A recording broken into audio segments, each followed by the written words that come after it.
പ്രശസ്ത പരിസ്ഥിതി പ്രവർത്തകൻ കല്ലൂർ ബാലന്റെ ചൊവ്വാഴ്ച നടക്കുന്ന അനുസ്മരണ സമ്മേളനത്തിന്റെ ഒരുക്കങ്ങൾ പൂർത്തിയായതായി സംഘാടക സമിതി ഭാരവാഹികൾ അറിയിച്ചു.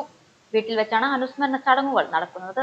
ബാലേട്ടന്റെ സ്മരണാർത്ഥം പരിസ്ഥിതി പ്രവർത്തകരെ ആദരിക്കുന്നതിനുള്ള മൊമെന്റോകൾ തയ്യാറായി.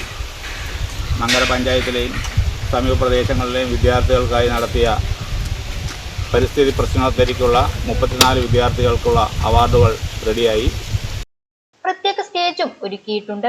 രാവിലെ 10 നടക്കുന്ന അനുസ്മരണ സമ്മേളനവും കല്ലൂർ ബാലന്റെ പ്രതിമ അനാച്ഛാദനവും MLA ശാന്തകുമാരി നിർവഹിക്കും.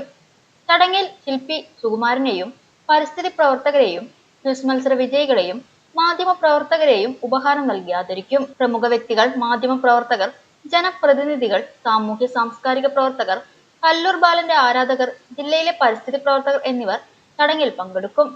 കല്ലൂർ ബാലന്റെ കുടുംബവും സംഘാടക സമിതിയും ചേർന്നാണ് പരിപാടികൾ ഏറ്റെടുത്തിട്ടുള്ളത്. അന്ന് വിപുലമായ ഭക്ഷണവും ഒരുക്കിയിട്ടുണ്ടെന്ന് ഭാരവാഹികൾ അറിയിച്ചു.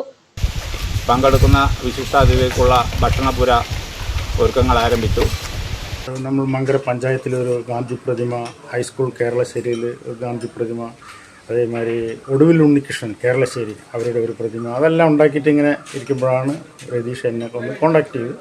അപ്പോൾ ഞാൻ പറഞ്ഞു സന്തോഷത്തോടു കൂടിയിട്ട് ഞാനത് ഏറ്റെടുത്തു. ഒരു മാസം 1-2 മാസം മുമ്പായിരുന്നു. പക്ഷേ ഞാൻ ജോലി ചെയ്യുന്നുണ്ട്, സർവീസ് ചെയ്യുന്നുണ്ട്, ജില്ലാ കോടതിയിലാണ്. അപ്പോൾ അതിൻ്റെ ഇടയിൽ സമയം കിട്ടിയതിനനുസരിച്ചിട്ട് ഒരു ചെറിയ പ്രതിമ ഉണ്ടാക്കാൻ സാധിച്ചു.